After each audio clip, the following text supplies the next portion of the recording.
All right, my guy. This is take two. Yeah, We haven't done a take two in like quite a while. But we yeah, had some technical difficulties. yeah. But we good, ladies and gents. We are back on another episode here of Canna Vibes. This is your main host Chino. So today's guest on the show we got is the boy Jorge. Um, What so my up? guy, welcome to everybody's favorite 420 pod. Before we do get started in today's pod, I just wanted to take a quick moment to give our first sponsors a shout out. Midwest Terpz for sponsoring today's podcast episode. Um, so yeah, man. Shout out to the boys out there. And yeah, so my boy Jorge, what are we talking on today? Let's start off with that, man. What are we talking on? Yeah, I'm smoking some this pre-98 Bubba Kush, bro. That's That's what I've been what's smoking all week, to be honest with you. Yeah, that's what's up. That's what's up. I got a Cardi on me, La Pluma, and it's yeah. Granddaddy Perp. Mm, Um, so yeah, so that's it's a little gassy. I do got me though. I haven't said it, but I do got me another Cardi, and it's nice. caramel apple gelato, which I think I must change it out right now. Um, it gives me like a little cereal milk taste to it. Nice. Not gonna lie, although cereal milk is my favorite strain. I ain't Yeah, gonna yeah, lie. is that Yeah, it? yeah, Yeah, literally, bro. Yeah. Every time I go to the dispo, especially in Michigan, I always ask if they got anything like cereal milk. yeah, Um, and yeah, but anything else, I'm always open to taste and try. yeah. Because you never know, man. I think that's the beauty about this plant is that it has a lot of strains, a lot of terps and a lot of benefits to this plant Mhm. that I think a lot of people are snoozing on, bro. Yeah, for real. But yeah, so just tell us a little bit about yourself, my guy. Yeah. So I work at Bustin's Butts. I pretty much do um everything. I mean, I'm not everything in general, but I take a hand in anything and everything that needs to get done. Um, I started back in June, I believe, last year. I joined Boston Spuds under Grow Journey, and it's been a blast ever since. It's been super educational for me because I didn't have any background in growing hemp, but I had agricultural background. That's what's up, bro. So I know just because we talked before even before this pod, but like I know you mentioned that you and the boy Justin met up at a farmer's market, but like how did that conversation get to where you're at now, you know?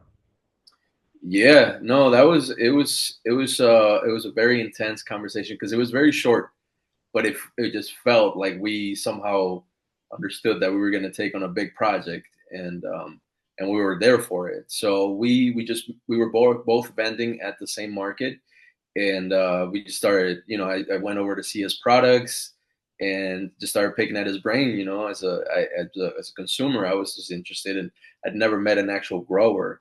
Um, Less at a farmer's market, so it was a cool experience, a good vibe.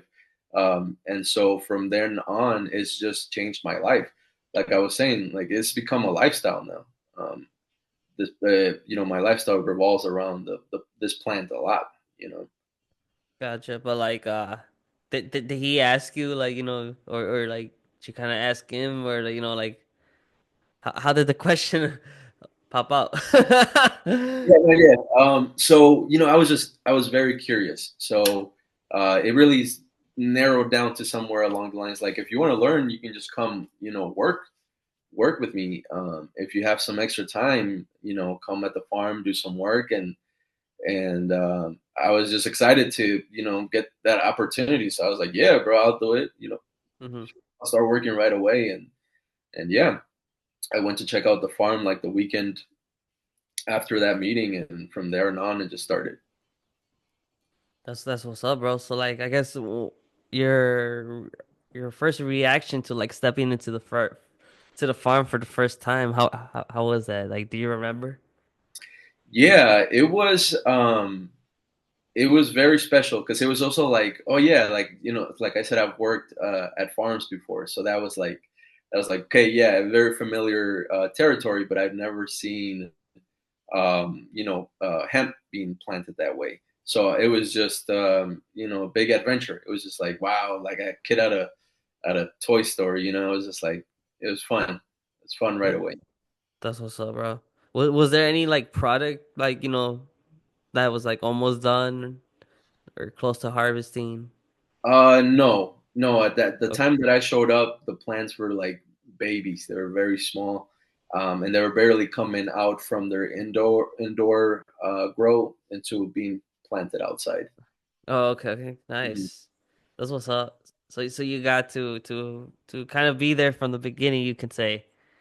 Yeah, yeah, Uh, right on time. Like we met right on time because it was like we had to start planting or finish planting super fast so we could, get enough time out there for the plants. that's what's up, bro. So like, what did you like? I guess learn that from that first summer, as being helping out growing hemp. Um, just getting used to the plant's development.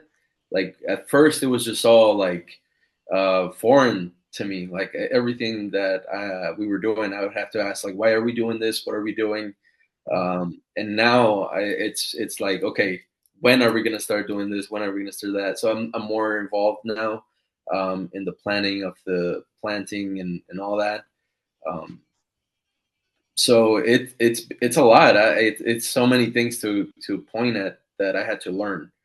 Um, that I can just sum it up to like you learn to work the plant, and Mhm. it's a different relationship as to the recreational part of it. But it Yeah. really completes it. It just makes this like 360. Um, Yeah, most definitely. I think you get a sense of like the vibe from these plants. And I kind of know where you're coming from because like I grew a few plants last past summer, and yeah, just kind of before prior to growing, just me, just kind of sourcing out, strains and stuff like that. I just knew of like the dispensary of, just kind of shopping and that's it. But like once I got to like actual grow my own plant, like kind of looking at it every day, trying to see if, learn how it behaves, like when it needs water, when you kind of over water it, like the amount of sunlight, X, Y, like it's a lot, like so. So yeah, and I think you get a how do I say it? Like appreciation of this plant, like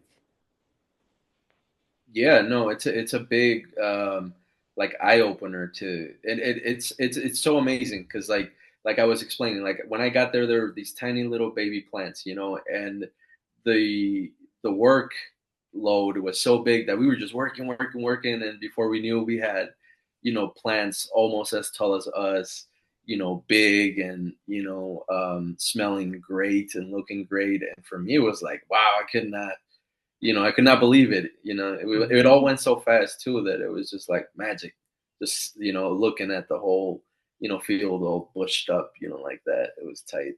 Yeah, most definitely. I know when I went to the farm, it was the outside farm was already kind of cut down. I just kind Yeah, of appreciate that he kind of did leave some plants out there. But you get an idea of what. yeah, but yeah, I could imagine, just kind of being in there and although there wasn't anything, but like I could kind of, just imagine and sense the whole rows, of just bushes and yeah, be amazing. Hopefully I could come again and during that time, man. Yeah, of course. Yeah, uh yeah, but yeah, man. So like I guess like prior to like, meeting Justin and well, first of all, shout out to the boy, shout out to the boy. I'm sure Yeah. he's gonna listen to this pod, so I mean, Oh shout out to yeah. the boy. Yep. Shout out to the boy. Yep. Shout out. Uh, but did you like did you ever like partake in cannabis before meeting Justin? Yeah, yeah, of course. Yeah, I've had a relationship with cannabis for a long time now. And yeah, no, this was something that I almost dreamed about. It was being able to be a part of something like this. And like, how was like, I guess like your experience before, with bud, my guy, like, did you start consuming like at a young age or? Yeah, yeah. I started as a teenager. Actually, my first experience was at my sister's quinceañera. Um, we were just little kids. We Uh-huh. just my buddy sneaked some in, and that's where I tried it. But after that, it was a slow transition into figuring out what this was. As a teenager, you do a lot of that, trying to be cool, but later on into my adult years, it became more and more apparent that it was like a part of me too, and it wasn't a phase anymore. Oh yeah, most Yeah. definitely, bro. Yeah. See, before I even started doing anything like this, I used to be like that kid that wanted to be drug free and just kind of play soccer. That was Yeah, me. But no, man. Just I had it just one day after school in high school. My couple of homies decided to toke and yeah, I just said fuck it. I guess so. yeah, yeah, Yeah. So sometimes I do think of like what would be if I haven't taken that first toke. yeah, But yeah, no, man. Now that I kind of just do what I do today and yeah, bro. I don't think I would ever ignore this plant. yeah, yeah, of But course. but yeah, man. I think everyone just has its own time and place, of course. But yeah, yeah, I think we should all kind of just try at least cannabis once. Yeah, I know it's not for everybody, but yeah, man. yeah, Just like right now, bro. We smoking, we talking. Um, but yeah, my guy. How has been, I guess, now overall your experience with cannabis? I know you kind of did mention it. You've used it for meditation and also like take us a little deeper into that. yeah. No, right now, my relationship is yeah, I would say, like 80% therapeutical, like it helps me a lot with my winding down at night, with having kids and, running small businesses, and, it's just a hassle.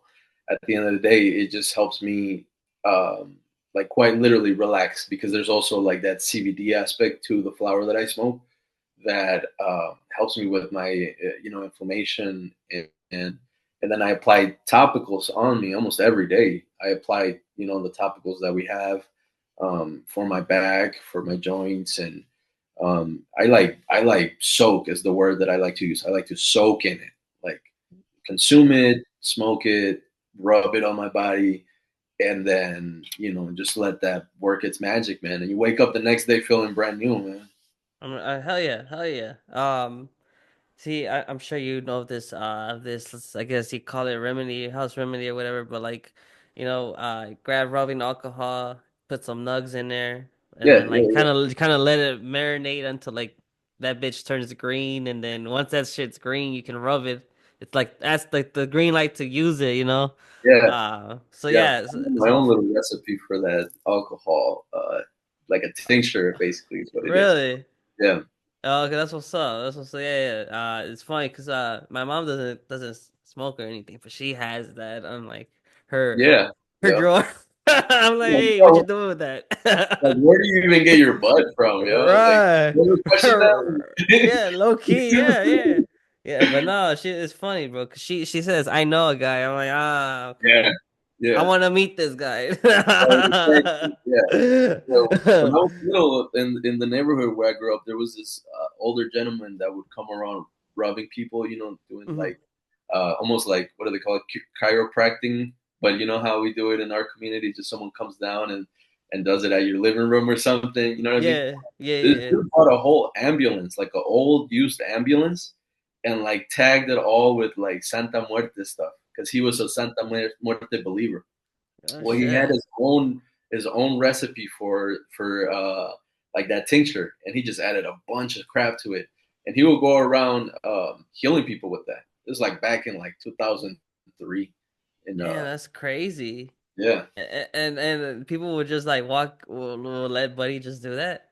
dude had his phone number on the side of the ambulance, and he just rolled around the neighborhood and just called him like, hey, I pulled my back at work, come heal me. Damn, Yeah. that's wild. Just because you mentioned the Mata Muerte, like, do you? Well, one, like, are you like kind of like, do you like believe in all this stuff like that or no? You know what? I don't like to say that I fully wholehearted believe in anything. I like to, be a student of many things. Um, but I do find myself gravitating to it. I don't know. It's just something more of like in the likes, and also I do have a feeling for it, but I'm not a devoted person to Santa Muerte and stuff like that. Just because I Yeah, don't know enough of either. gotcha. But I Yeah. guess like yeah, okay, makes sense. No, yeah, but that's just wild though, like I Yeah. guess just based on like what because just cause, again, like just because of our culture, of being Mexican and all, like we're meant to like don't fuck around with stuff like that or anything like that. So and Yeah. it's funny because weed is one of them. Yeah. Yeah. Yeah. Yeah. I think that's changing though, but yeah, it's still a big stigma. Yeah, most definitely. I think it is changing. And what I really like about it is that you know, from like it's paid, websites and stuff like that, there's always like a Spanish translation, to like the websites or whatever. So like I really like that cuz like that just shows like they're not forgetting of our Spanish speaking consumers or people who just want to start getting educated on cannabis. Yeah. So yeah, so that I really do like that. And another thing is because like we were mentioning earlier too is that there's not a lot of like Latinos in this industry, so like one being Mexican and proud, from parents being Mexicans and stuff like that, but like just our culture, bro. We're not big on this industry. We're not being representative that big and that big or that I guess I should say enough as we see with others. Which don't get me wrong, like props to them because we all suffered in their own way or whatever. But like you can't just forget about about us. Yeah. Yeah, no, and I feel like there's also like also how what I was saying earlier. There's some type of responsibility there um, when it comes to like how we represent ourselves as we're doing what we're doing. And there's also that it's like the representation will also happen when a lot of us start opening up our businesses and doing like what you're doing. Just creating this community. Like a subculture of this culture, this community. You know what I mean? Yeah, Uh, most definitely, bro. and it's also nice to see more and more every time. What was that? I'm sorry. I said it's nice to see more and more Oh, representation every time. Oh yeah, man. Although like I love to talk to anybody, because it's like I always tell everybody, like I just like to pick their brains, like just to see Yeah, on like how they think, whether we agree on something or not. Like I just want to get to a point like why, like I want you to tell me like why you think of this, like what made you think of whatever it is, um. But like I guess within like our culture and all, bro, I know you didn't mention that you went to Mexico not too long ago, but like just show us your pipe, man. Just show us the pipe that you're toking on. yeah. It's my tiny little,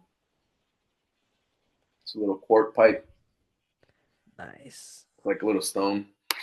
It does. I bet it hits. Oh, it does. Yeah, yeah. It does. It's like really little, but the main thing is like half of it is the bowl, and the other half is just half bowl. It's basically a tiny bowl. You know what I mean? Yeah, So yeah, most yeah, definitely, most smokes for definitely. yeah. But how is there cannabis culture out there in the motherland? Yeah, man. I was out in Mexico City this past July. It's when I was out there, and like I was explaining, there's it's a big deal out there already.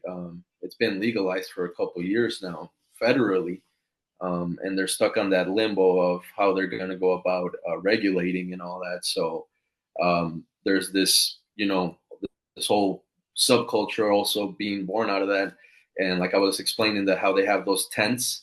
They have two main ones in the city, and one of them is actually right outside like the Congress building. This like I think is the Senate actually, and it's a safe space where a lot of activists, talk, give information, and people recreate, uh, quote unquote, safely there. Um, and I, like I said earlier too, there's also smoke shops that sell all these products already packaged and everything. So And it's like have you been to these smoke shops? One? Like, yeah, have I you? was And like, how did it look like? You know, like did it look like literally like if we go to like our smoke shop right here, like across the street, whatever? yeah, because I mean, shit, like 90% of the products in there are American products. Like the cannabis and all the stuff is coming out of here.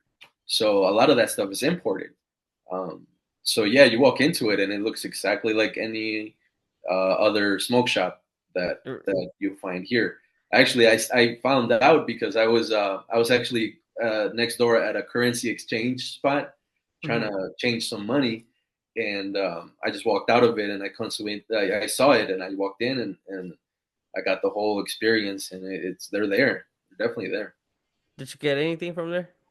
I got some rolling papers. Yeah. The rolling papers. This nigga That's what's up. Hey man, these you guys are rolling papers. Yeah, But like, no, how about the tent? Did you like did you smoke in the tent and no or no? no, I didn't. Oh, okay, okay. No, But I like, just do they have like a sign or something that says 420 friendly or something? yeah, Or, yeah. They do have something like a handmade sign. I guess it's a do you tent. remember? It's Do, literally do, do you remember like what it said?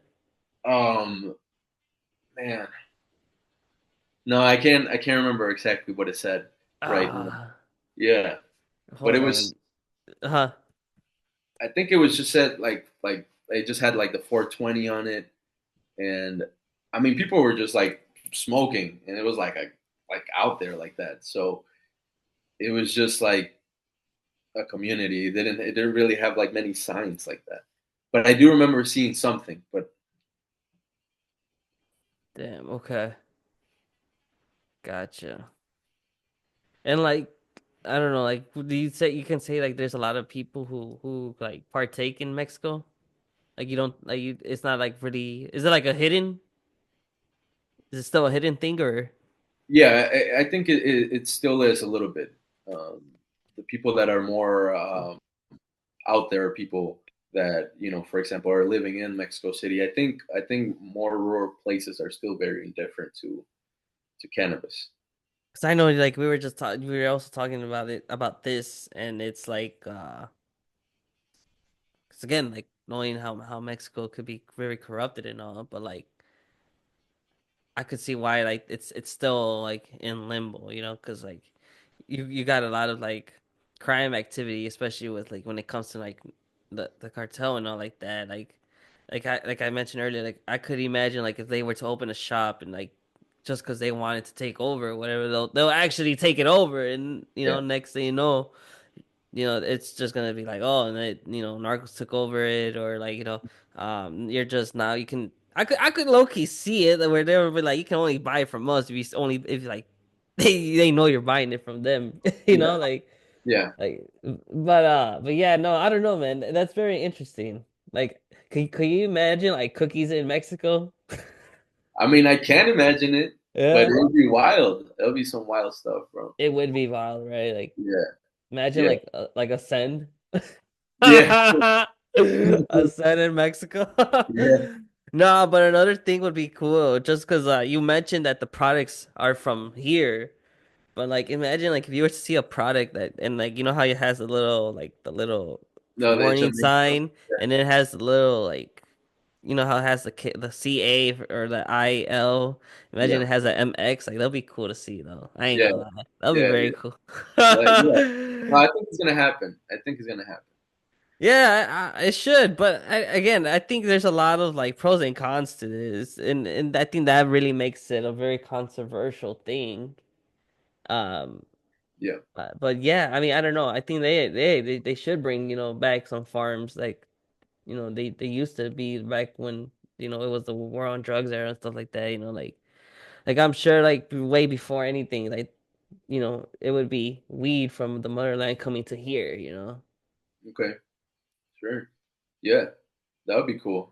I mean, I would like to see the whole country kind of heal, and the relationship being like less intense, Hmm. less like crime related, less be more like just chill, Oh yeah, most definitely. But I think that's like in a perfect world Yeah, no, situation. yeah, With everything that's going on, especially with like, oh my God, don't get me started. Like with gas prices already almost at $4 now again. Like that's yeah, wild, bro. yeah, That makes me not even want to fucking go out anymore.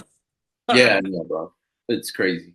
No, It's eggs crazy. fucking being almost like $8, $9. That's wild, bro. That's Yeah, wild. no, it's scary, wild, man. Yeah, it is. Time to get us a fucking chicken or a hen. Yeah, no, I'm serious. I'm looking into that because I'm like, no, I'm not going without eggs, bro. Nah, dude. I could imagine now. Like, I can't imagine like if they were to actually like tax a little more on weed just because of everything's going up. That'd be a little Yeah, crazy. yeah, Like have you even like shop at a dispensary, dude?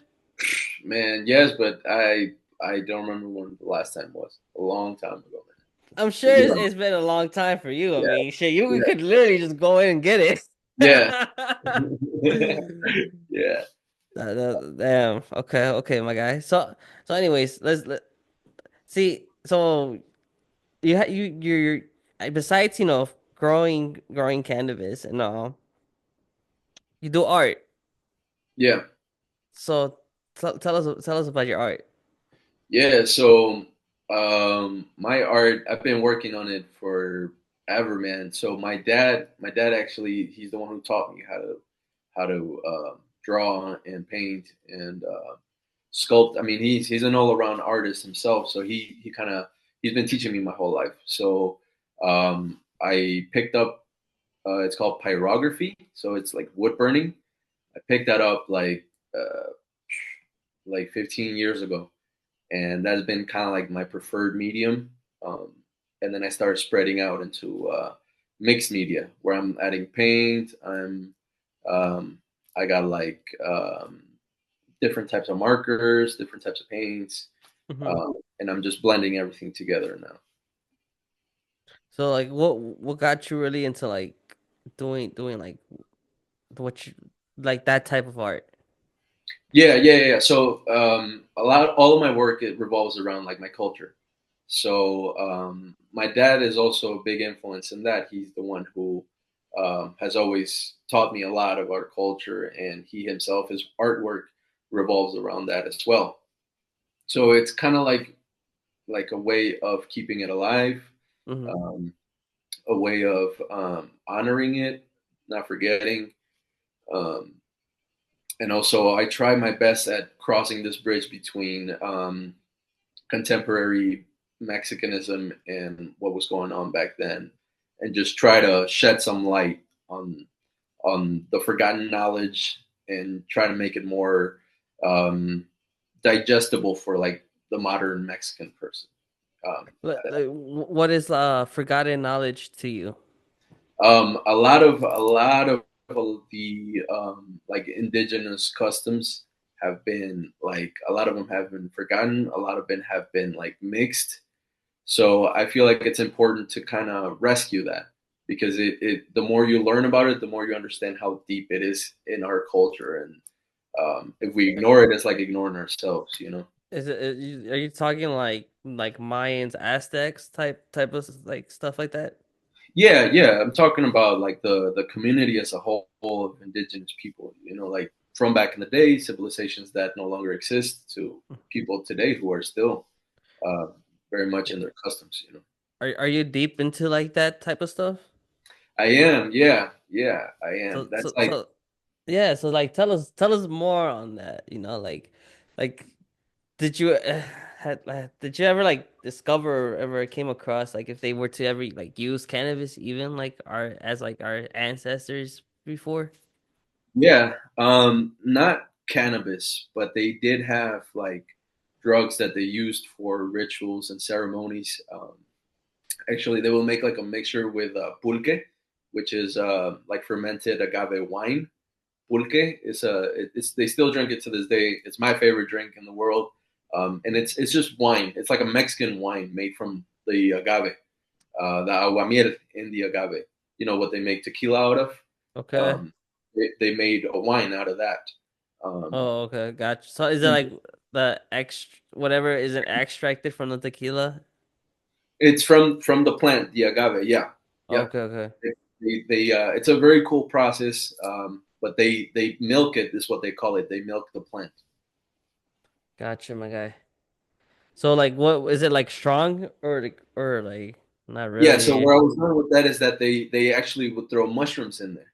They would get a bowl, throw some pulque, throw some mushrooms, Mhm.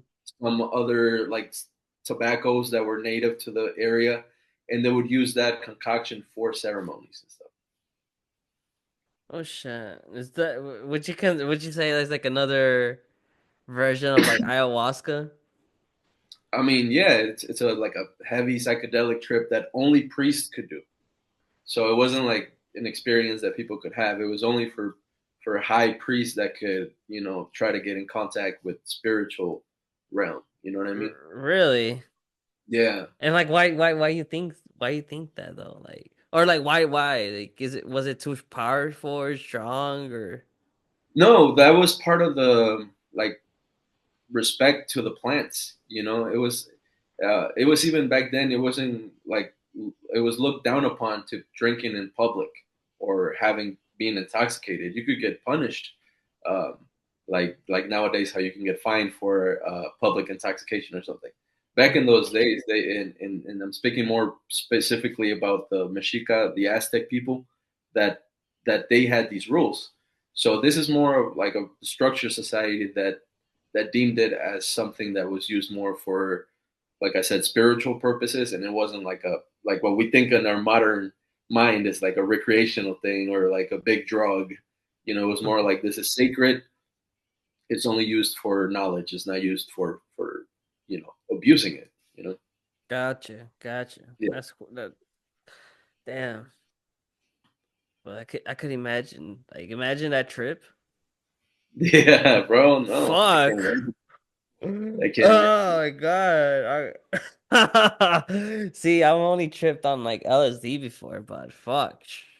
See, shrooms is on the next thing to do, but like I feel Yeah, like yeah, I just gotta find a perfect day and like, like good energy for myself most definitely, yeah. but like yeah, although like I ain't gonna lie, like the last time I took a tab, I was looking for a bad trip, but I never got it. Really, you were looking for? I was looking for a bad trip because why? Because thankfully, I never had a bad trip. You were like, let me figure this out. Like, Everyone, yeah, like I wanted to know what the fuck everyone was talking about bad trip. So I remember I was tripping and um I put the song it's that Drake and 21 Savage. Fuck. It's yeah, I forgot what the fuck is that song called. But anyways, there's the music video to the song. It's like black and white and there's like slime on it and I think it's like they try to make it look kind of not scary or whatever, but like you get what I mean, like like sure.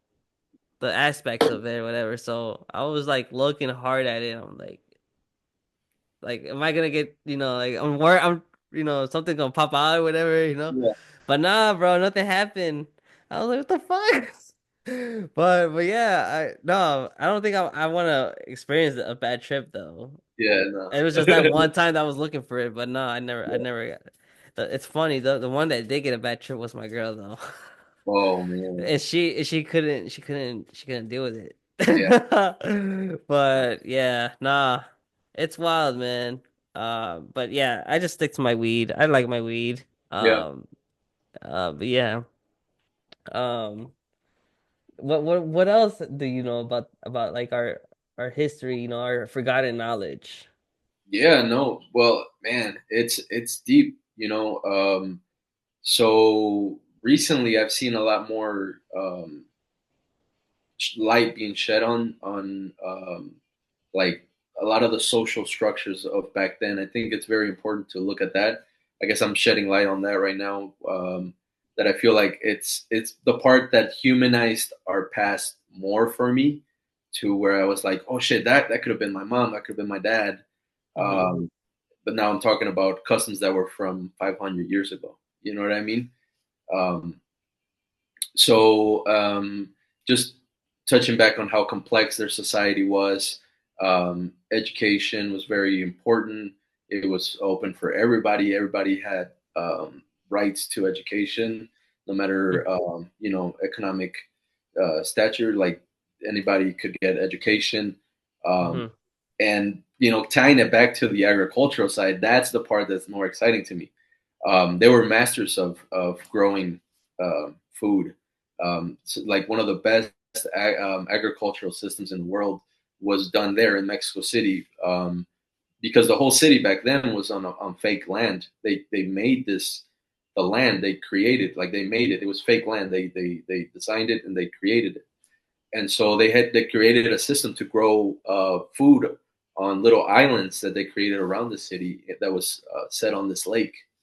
Um, So then like what was it then? What was on top of this fake land? Was it just like rocks or it grass was or it was mud that they pulled out of the lake. So they would fill these beds with mud, and that mud was so moist that it didn't even need water. It didn't even need to be watered. They just planted, and it uh would grow, and it would grow. It's still to this day they still do it the same way in Xochimilco. damn. Yeah, it's deep. Like that's a whole nother conversation talking about that style of farming or agriculture, Mm-hmm. because it's complex. It's like a whole ecosystem, but they made it. It wasn't like um, from nature. It was man made. Oh wow. But like I guess like like what what got them to think of this structure, you know? Like that's pretty amazing to for them to kind of be thinking of like would you say advanced for their time? Yeah, most definitely, bro. They had crazy aqueduct knowledge on how Mm-hmm. to move water from different areas and stuff. I mean, they So were deep. So where do you think like we went wrong then? Like looking back at like how they were and like in their living situations and stuff Yeah, compared to like us now that we have kind of like everything. yeah. Well, I think, I don't know at what point, but at whatever point that civilization decided to abuse the earth, whenever that happened, that's when things started just getting out of order. From what I've learned is that a lot of these civilizations mirrored their societies on nature, so it was very important to not abuse nature. And I feel like whenever that was lost in our psyche, that's when we just stopped caring. And it's like it's all or nothing. No one's your friend. We're all competing. You know what I Hmm. mean? Like that type of mentality. Like I gotta keep up, and I think that's the biggest problem. You know what I mean with everything. The the survival one, like the survival of the fittest or Yeah, whatever. believing that it's really like that. Like we have to take each other out. So, But you don't think that's what it comes at? It comes to the end though, like sad to say that it is, but like if you really think about it, like I think like it is. Like when if you think like if when you're watching a movie, like let's say an end of world movie or whatever, like it's you or that other person, like it's your yeah, family or that's that other family, because you yeah. like you don't know, like And it's kind of like crazy to me, like how we don't even think like that right now, you know? Like Hmm. right now we can be strangers, like we can walk past each other right now, but it's not like, holy shit, I gotta kill this other guy. Yeah, You know, it's not yeah, like that. And yeah, it's crazy, you know, how we can just flip our our way of viewing things. yeah, yeah, yeah. You're right about that. Like, there's many like aspects to this whole thing. There's many angles to look at it. I don't know. Like you don't think sometimes like that sometimes it just makes me think like that just kind of shows our like I guess our I guess version of us, like that all of us I feel like kind of keep hidden that because we don't know. Yeah, Like I don't know. I don't know. Maybe because again I'm also a dad, like I have a family too, so I don't know. Maybe that's why, but I don't know. It could be it's like an interesting uh situation. yeah. Of course, man. No, I, I think that you're right about that. It's not that bad anymore. It's not like it's survival of the fittest or anything like that. And two, yeah, to add to that, how like perspective changes when you become a dad. Now I look at things more on the positive side of things, and I'm actually it's helping me enjoy life a little bit more. To be honest with you, more laid Yeah. back. Yeah. Yeah, you can most definitely agree on that. You get to uh, it's like a reason for you to, I guess, think positive or even like sounds corny, but just gets a smile on your face. Yeah, Just thinking of your kids. But like I guess being on the topic like that, like your perspective, like on cannabis and stuff like that. How is it for you being a parent who consumes? yeah. No, tying it back to what we were talking about, like overall, the biggest thing is education. So me having this experience of being in the growing and production side of things as well, I get to see the bigger picture, and I understand it's a plant, and that there's these multiple applications for this plant, and it really comes down to the way we apply that, right? The way we use it. Are we being responsible? Are we being hygienic? Like there's all these different aspects to safe consumption that are very important, not just to have the ability to recreate, but just tying it to this whole being a parent. I do believe that there should be lots of care with, for example, like edibles. Hmm. That's a dangerous thing to just have around when you have kids. You know what I mean? I've actually had a close experience of someone who their son they rent out it's like they rented out a room to somebody and they consumed gummies, and Hmm. the kids just ran in the room, went through their things, found gummies, and took them like they were gummies, and they had to go to the ER, and it was like Well, real shit. bad.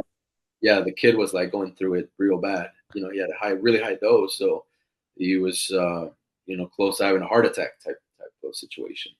Damn, Uh, that's wild. No, yeah, I those are scary. yeah, Because they don't most definitely don't taste like weed, like especially like the good ones and the ones like don't taste like weed at all. But like yeah, just the packaging and I mhm, think that's a lot that you hear on the news too. It's mhm, about kids taking edibles or whatever. yeah, Um, I feel like it's rare like, if someone's like smoking cannabis or whatever. It's more like they're eating it, but it's very yeah, understandable because again, because you're a kid and like you're very curious, on like yeah, whatever it is, like especially if it looks like it's candy or whatever. Most definitely, man. I mean, we were all once a kid, so hell yeah, yeah, give me them fucking gummies, the gummy yeah, bears or gummy worms. yeah, yeah. No, and I believe I believe a lot in this plant, but I also, uh, believe that it's important to speak about, safe consumption. Nothing wrong with that. You know what I'm saying?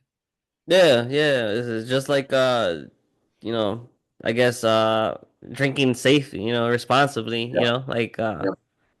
I know it's not the same. I know people want to say it's the same, but it's not the same. Uh, but yeah, it's wild, man. It's wild out there with these edibles. But no, but Loki, I just wanted to wrap around back to like your art, your art style. I feel like we kind of dozed off from it, but like, Yeah. what has been like your favorite piece, doing the type of art that you do? Yeah. No. It's difficult to say, but this piece that I have behind me, it's Hmm. uh, it's like, you can see, it's kind of big. It's 4 feet by 6 feet long, and it's probably the piece where I feel the most comfortable being myself, not having to tie myself to. For example, my dad, like I said, he's my mentor when it comes to Hmm. art, and so his approach to art is very classic. Very, you do it well, you draw a face exactly the way the face looks. Um, there's no graffiti, there's no like street art type of vibe. You know what I mean? So for me to Yeah. move away from that took a while because I was still in his school in my head, and he was my biggest critic. So I was like, man, this looks stupid. Like I have to do this right. And this piece was one where I finally went ahead and just fully went with the vibe. So I didn't even plan this. I usually plan, I sketch, I brainstorm to where I want to go. This was one that I just boom slapped it on, in a combination of maybe 6 days, um, and just kind of started inventing it as I went. It wasn't an approach that I had taken before, so that kind of has changed my whole game. Like now I'm a new artist, like I Hmm. was born again type shit. So like, I guess explain or tell us a little more deeper into that piece behind you, though.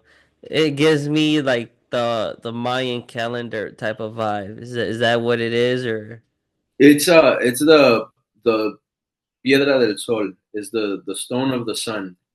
It's referred to as the Aztec calendar, okay? like more popular term, but the correct term is the sunstone, or the stone of the sun, la Piedra del Sol. It, Um, yeah. So like, if you want to elaborate on this.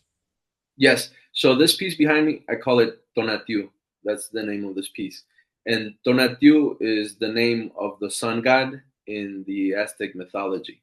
So what's going on back there is me kind of taking an approach to that, the Aztec calendar, just to, so people understand what I'm talking about, to the Aztec calendar, and you know, like I said, feeling it through me. So every single part that I drew was just me remembering it in my head, how it was and how I felt about it. There was also a little play on time itself. So with it being like a calendar regarding time, it's like a play on time not being linear but more cyclical. So that's why it's um, it's in the center part, the Aztec calendar, and then Hmm. it spreads open um, into like different parts of it behind it. So it's Is, like these is it more? Is it more like there's more than just time, something like that, or?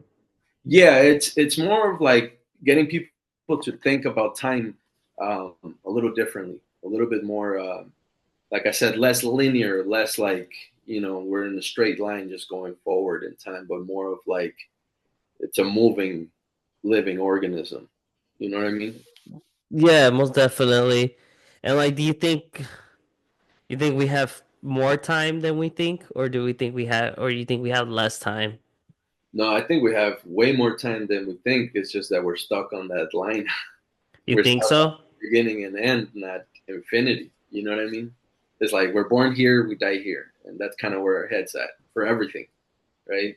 Um, but in the bigger picture, um, there could be more to that, right?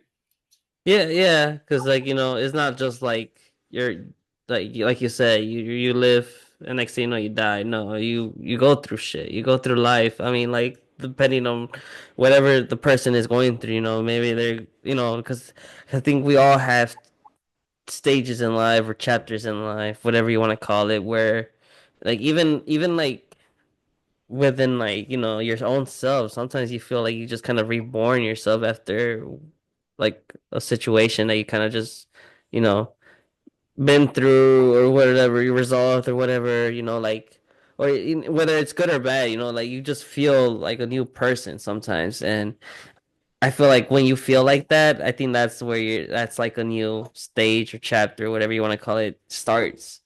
um and I don't know if it's like a restart for one, Mm-hmm. but I just feel like it's not like I don't know. It's different because it's not like when you think about it like when the new year starts, like how when a new year starts, you think, oh, everything's gonna change, it's different.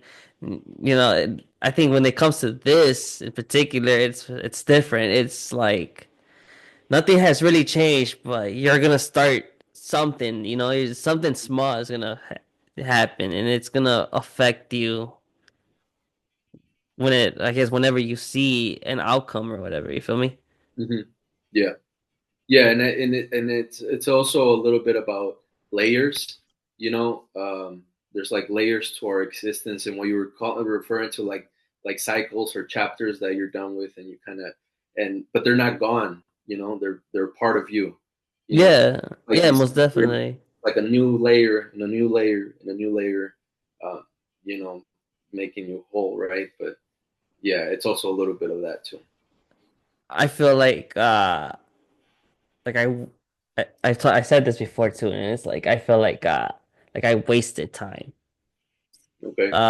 And I feel like now it's like catching up, but it's like I feel like you kind of feel like you got caught up, but you're not really caught up. Yeah. Like there's always something happening now, like you're just like fuck. Um, but I feel like one, we just gotta keep on going, bro. I mean, like coming from like like Latino backgrounds and stuff like that. With like being just like kind of to ourselves or just keep on moving forward. I think that we're also kind of just ties to like mental health and shit like that. Yeah. Um, yeah, that's another thing I'm kind of big onto is like mental health shit.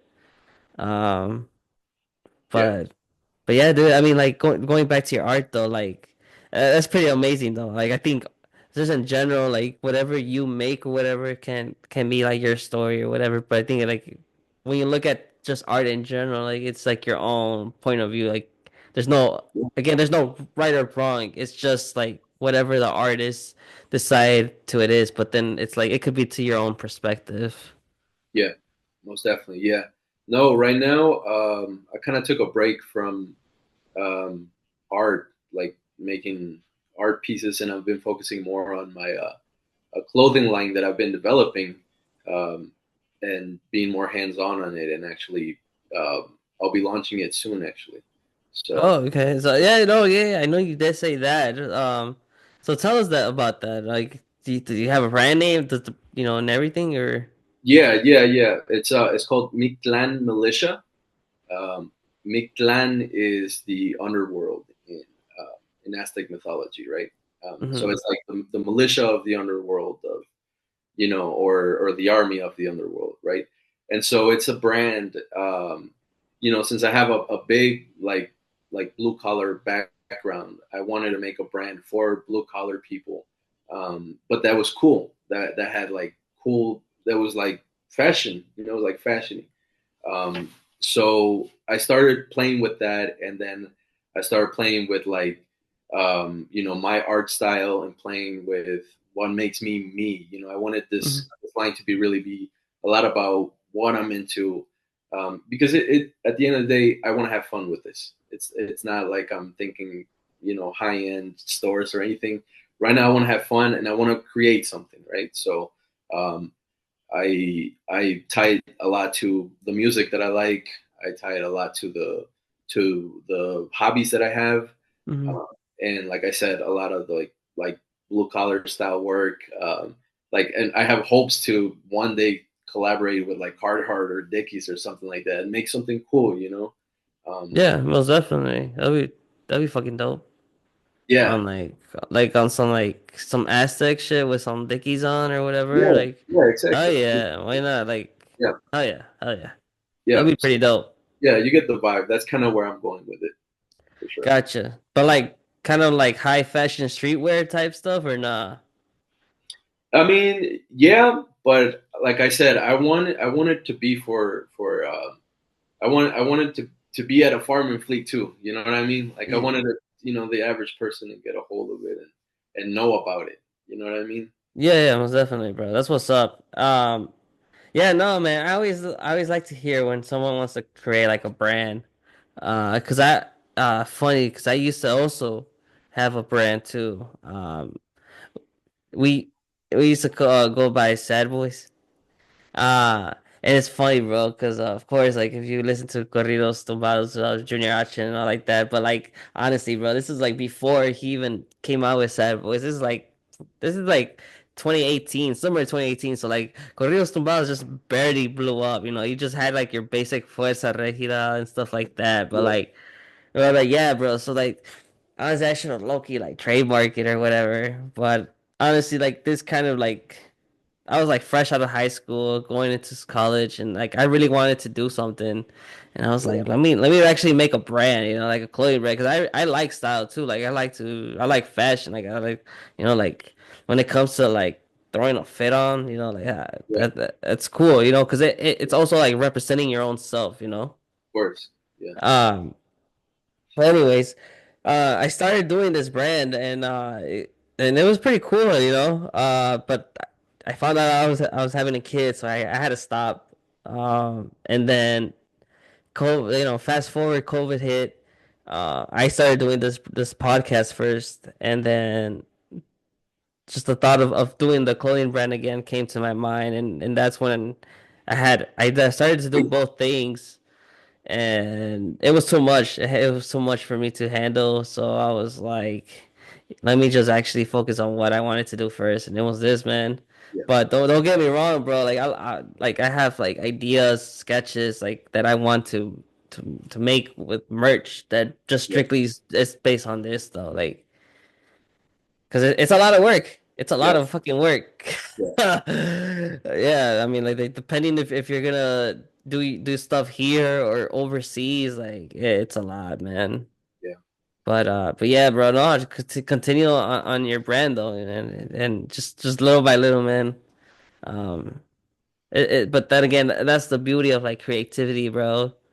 yeah. Like it's just whatever you like.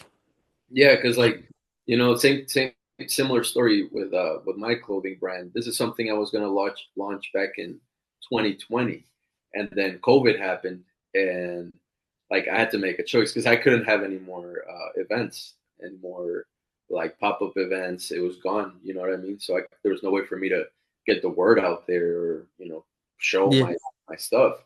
So that plan had to be like put in the shelf, and I'm barely picking it up again. So like I said, it's more for me right now to have fun with it, and hopefully, along the way, people feel represented by my brand and people pick it up and it's a community. You know what I mean?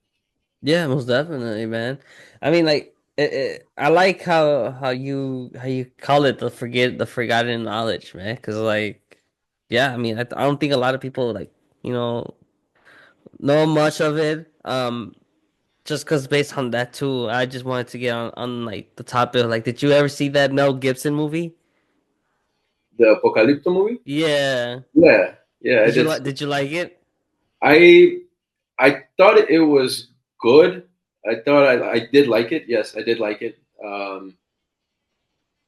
Do I wish there was a little bit more, like depth behind it. But I mean, I think it's a good movie, man, and I thought it was important for that movie to be made so that people, although people can argue that there wasn't a lot of like you know historical accuracy and all that, but I think it was Hmm. very important to have a piece of work at that level with showcasing the culture like that.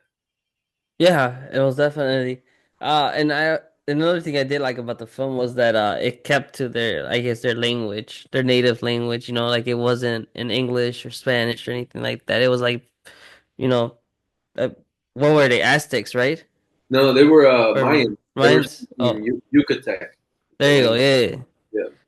So yeah, and I feel like you, I mean, you get like why do I say it? Like a deeper feeling towards the movie of what's going on.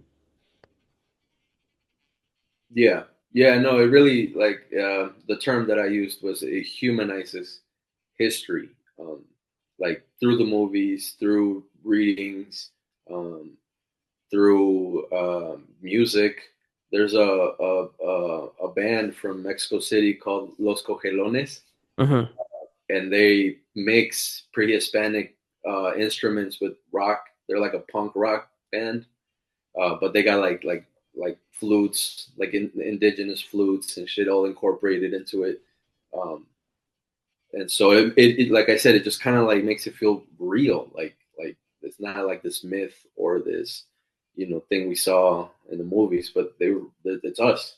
You know what I mean? So I know you were mentioning mythology, but I mean like mythology, yeah. But like, do you know any more like deeper into like mythology though of this type of culture? Yeah, almost every single one of my pieces, my art, Uh-huh. revolves around a tale or a story from mythology. Um, for example, I have one based on the origin of humankind, based on Aztec mythology, like the story of human creation. And And what is it? the story is the god Quetzalcoatl. He was chosen to do that task, to create humans. And so, just to give a little backstory, there had been already 4 cycles of humanity that had happened in the past, but had something wrong and had been exterminated. And these were cycles. Eras is what they called them, and they refer to them as suns. So a sun was an era, and so this is the 5th sun in which we exist, and that's the one he created, Quetzalcoatl. He had to travel to the underworld to find the bones of the previous humans from the previous ages to create the new humans.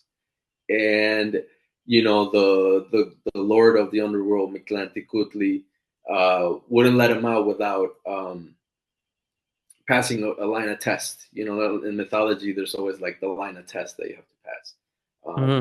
And so he had to come, solve some riddles, and there was a couple tests. He passed them all, right? So he ditches him. He starts, trying to run, get out of there, and so this guy sets him up, and he falls into a pit, and he dies. But he's a god, so he came back to life, and he sees all his bones have been destroyed. Like he fell, and his bag of bones was destroyed. The bones were all, fucked up, and his companion, who was his guide in the underworld, um, told him, the way it's happened, that's the way it is, and this your creation of yours will be the way it is now.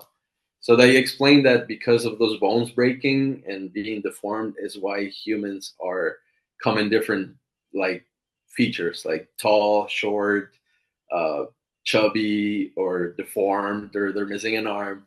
That Hmm. was an explanation to why humans were like that. So Because of this god that created the fifth sun. yeah, And yeah. that's fucked up. But so then I don't know if there's even like an answer to this, but like, do you like is there then how many suns is there created? Like, do they even say how many suns is created or? Yeah, so according to what they have right now is there's five suns. And we exist right now in the fifth sun. Is there like a sixth one then? Yeah, there is, and it's Oh, like really? measured out. It's like it's in the calendar. You know what I mean? Like it's So already then, measured in years and shit. so then, like, where is like this sixth sun supposed to like take place in then? Right now, off the top of my head, I don't remember, but it's still like many years. But they have it counted in their own calendar because they had their own like count of time, and it's different to what we use nowadays. I think it's the Gregorian calendar or whatever. Theirs was different, and their count of time was different. They didn't have weeks, they didn't have months. They had like different sets of uh, days, and they counted things differently. But they had all this accounted for. You know. So, so then, like, I guess, so then my thing is like, you're drawing then. So what did you drew to that story then? Yeah. So that companion, the little creature that guides him, his name is Xolotl. It's this like god, half god, half dog. It has like this dog face and shit. And in mythology, it was said that dogs would guide you through the underworld. Like dogs would be waiting for you on the other world, right? Your dog that you had as a pet. That's crazy because that my mom says that too. Like apparently like your dogs will meet you through a bridge or like they'll guide you through a bridge or something. Yeah, yeah. And No, wow, okay. it comes from that, and it comes from that mythology story. This god was like half dog, half god, Huh. and so my painting is that god, and around it, it's saying that in English and in Spanish that the way things are, that's the way they will be. Like don't basically, in other words, don't cry over spilled milk. You know what I mean? Like just Yeah. move on with life. Very Mexican. Like asking, Yeah. como sea, let's go, like move Yeah, forward. yeah, Don't yeah. worry But about what. para de chingar, like, come Yeah, on. yeah, Yeah, move on. Yeah, like, just yeah, like, just take your L's in another way. Just take your L's and just move forward. yeah, Um, damn, that's like real right there, though. That's pretty fucked, like, mind blown, but real. yeah, Um, yeah. is there like any other like, well, what should we call them? Like, creatures, gods, or like, Yeah, yeah. No, it's a whole pantheon of gods that. you got like one more? You got one more? Yeah, yeah. There's Huitzilopochtli. He was actually my first wood burning that I feel very proud of. That I finally did it, and it was like this amazing piece that I can't even believe that I did it. I'm sorry, this is the god of war. This is who they based a lot of their culture around. And what's very interesting about him is that his origin story is very similar to like Jesus Christ. Like it's very easy to compare like both stories and like how they parallel a little bit. So, Cuautlicue, the mother god, um, the story goes that a hummingbird flies into her domain and drops a feather. And as she's doing her hygiene, she picks up the feather, puts it in like a pouch, and goes about her day. Then checks for the feather. The feather is gone. But then she's pregnant. She realizes at that moment that she was also pregnant, and that's how she became pregnant with the new god, the son of the god of war. And so the story is that all his brothers and sisters get jealous because he's like the mom is preferring the baby, right? And this is where the story gets crazy shit. Like, so the older sister, Koyoshauki, she's the moon goddess. She gathers up all her brothers and sisters who are the stars. The stars are all gods in this mythology, right? So all the stars are one different god. So she gathers all of them to come to Earth to kill the baby when it was born. So Oh. yeah, so they all like come to Earth, the goddess gives birth, and Huitzilopochtli is born full grown male, like full grown with his, Really? yeah, fully grown and with war regalia and everything, and basically smokes his brothers and sisters, bro. And and he Hmm. becomes the new like the main god in the whole pantheon and stuff. So that was like the story that the Aztecs believed in the most. Like that was their main god. So that was what's considered God to them then. Yeah, him and Tlaloc, the god of like water and rain. They were like both equals. Damn. Yeah, That's very interesting, bro. Really, that's making me really want to get deep into it too. But that's like you don't think that's like a rabbit hole though, or nah? Or you it's think that, yeah, no, it's a rabbit hole. I I would say maybe 10 years ago I accepted my faith that I would never stop going down this rabbit hole. you think Like there's a lot of conspiracy theories to this? there's also that. There's also in my journey I've come across a lot of like fake uh like stories too. A Like lot. what was like a fake one that you can remember? Um, like for example, regarding to like the human sacrifice, a lot of that stuff was like over exaggerated in some accounts. In some accounts, it was like not understood enough. Um, so like as I was like learning about it, I didn't understand what it was or why it was happening or things like that. Hmm. Um, there's still a lot of stuff that isn't completely defined either. It's just they're still discovering things. What about with like the human sacrifice? Like what's like the over exaggerate part to this? So I one account that I had read about that I believed in for a long time personally was that it was like a common thing, right? It was like that's all they did basically. And then as I started learning more and more, a lot of the major accounts were accounted to only a certain um, ruler of a time that did certain things, and then they turned it into like general, like everybody did that, but it was just only in one occasion, or just like I said, just turned into like not as a ceremony, looked more like as a punishment. That's also something I didn't at first. I thought it was like a punishment, and Hmm. then, so that was like my journey. Like constantly like reading something, and then having to like readjust it to like newfound knowledge and stuff. But like I think I don't know, you can correct me if I'm wrong or not, but like wouldn't like the human sacrifice be like praising to their god or something like that? Yeah, yeah, it was a ceremony. It was a ceremony for sure. Yeah, it was a couple of different ceremonies that involved that. Damn, okay. But Yeah, like I don't know. Damn, that's a little crazy. You don't think so? it's You don't crazy. think so? No, It it's is, crazy. right? Yeah, yeah, no, it's crazy. But Fuck.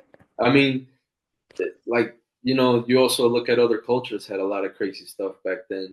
Like people burning people for being witches and stuff like that, or Yeah, that was that yeah, that's crazy too, yeah, like, like accusing people of being witches when like Matt like see I don't know, man. Like do you think there's real witches out here? I think so. I think that's what witches. Yeah, Yeah, but like it's not like I don't know, like it's not like how you think of it. You feel me? Like the ugly, grouchy, with how they picture in TV. I don't think they look like that, but yeah. I don't No, know. I don't know. I feel like they're just like disguised. You know what I mean? So I wouldn't really even know how they would really look. Yeah, yeah, but I don't Really, know. But like but yeah, like to be in that era like in Salem witch trials, like fuck, bro. yeah, That's no, fucking crazy. Imagine yeah, just cause Shorty fucking knew something or whatever, yeah, and next thing you know they just think she's a witch. Holy yeah, shit. yeah. No, I mean That's that's crazy. That and like the Spanish Inquisition, that whole which one's that one? that's Oh, when people were being accused of being like heretics or devil worshippers, or just like if you didn't believe in Catholicism, you were like tortured and shit like that, and you were accused of being a witch and all that. Um, Really? yeah, this was used by like the Spanish Empire throughout their conquest of like America and stuff. Like that's the way they would made it a law so that they could charge the natives for not believing in something and then like punishing them through burning them or hanging them or just like straight up crazy torture shit that they did for. And just for not believing in Catholicism? Yeah, yeah, like they would purify him through like torture. Damn. That was the idea, and it was like it was like an era, like it happened for years. You know, Damn. yeah, it's crazy as hell. We can really go wild, huh? Yeah, yeah, That's fucked up. Oh my God. Yeah, no, thank God we're in 2025. yeah. No, I'm vibing, bro. I'm chilling. Thank I'm God chilling. we got weed. So Yeah, shit. exactly. Yeah, yeah, Fuck. yeah. Oh my God, that's wild, bro. Nah. Um, damn, that's what's up, B. Okay, but all right, then my guy. So before we do wrap it up for today's episode, um, first of all, thanks for the knowledge, man. Of course. Pretty fucking stoned. So I'm sure that all of us who was listening by the time we get to this segment or wherever, like, holy fuck. Because sure fucking I am. But so yeah, so tell us I know you wanted to just give us a few updates on Boston Butts and all before we wrap it up. So Yeah, so we're having an event March 29th called the 2025 Green Sesh. It's going to be here in Rockford. It starts from 5 to 11, and it's going to be packed. Like, we're going to have raffles, we're going to have live performances, contests. We're going to have VIP sections with a lot of goodies. Um, it's a one of a kind. We have a lot of dope vendors to be a part of, and we plan on doing these as often as we can. We're looking to have them every 2 weeks. So we have another event lined up April 12th. Um, so look out for that. We'll be putting that on our social medias, Mhm. and Wait, I'm sorry, but what's going on with April 12th? we have another event. Another event. Okay. Yeah, yeah. Is that also in Rockford? That one's also going to be in Rockford. Yeah, we're Is that looking like to. is that like your 420 event? Cause Um, low key, Canna Vibe looking to see what's going on for 420 since it falls on fucking Easter. yeah, that's gonna be like our stock up for 420 event. Is what we're. Okay, Yeah. gotcha. Okay. You guys haven't mentioned it though, right? No, we're kind of mentioning it right now, and we're putting it together to start promoting it soon. We're actually gonna be giving more information at the event March 29th. Okay, better. That's what's up, my guy. Yeah, Um, and I know you guys are having like one product that's being released. I'm pretty like intrigued by it. yeah, Because I know it's from you guys and another guy of ours, which is Moonrock Matt. So right. tell us on that collab. Yeah. So it's called the Mothership. It's a So it's a cone filled with basically 8 grams of flour. It's a Cubano from Vibes. We fill it with also 1 gram of hat in the middle of the joint. And then we seal it and then roll it in distillate and then roll that in keef. So we actually had our basis 3D printed custom for this product by Vanessa. Shout out Vanessa. Um, and we finally got all the packaging done, so it's going to be released pretty soon here. Um, and so yeah, we have Moonrock Matt collaborating in that, and we also have Mr. Weeds collaborating with that as well. In the same product or different product? The same and a few other things as well. Oh shit. Okay, that's what's up. Yeah, That's what's up. But yeah, no, that's what's up. We can't wait to for that mothership to drop. yeah, we're actually going to Look. have it at the event March 29th. Is where we'll be debuting it to the public. Okay. So. Yeah, it's gonna be really dope. That's what's up, my guy. No, but no, I think that kind of does wrap it up for today's Yeah, episode. We kind of did went all over the place, my guy, but that's all yeah, good because that's how it is out here in Canna Vibe. But no, thanks for vibing with us tonight.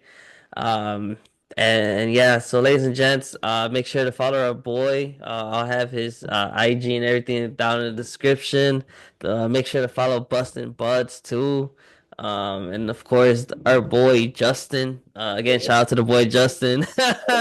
Cool. Um, but yeah, and yeah, ladies and gents, be on the lookout for their events. Sadly, I just won't be on that March 29th one, but trust me, man, I was trying to get a babysitter to watch my Yeah, kids, but no luck found. yeah, But that does look like a dope ass event. You guys have some great vendors. yeah, So yeah, so if you guys can make it out there, make it out there. And yeah, we can't wait for that mothership to drop. yeah, bro. And yeah, one more time, I want to do a shout out to our sponsors, Midwest Terpz, for sponsoring today's podcast episode. And we won't see you guys in the next vlog or episode. Hit that subscribe button, hit that like button, follow us on the gram, and yeah, see you guys. Take it easy, and if you guys are smoking, keep enjoying your sesh.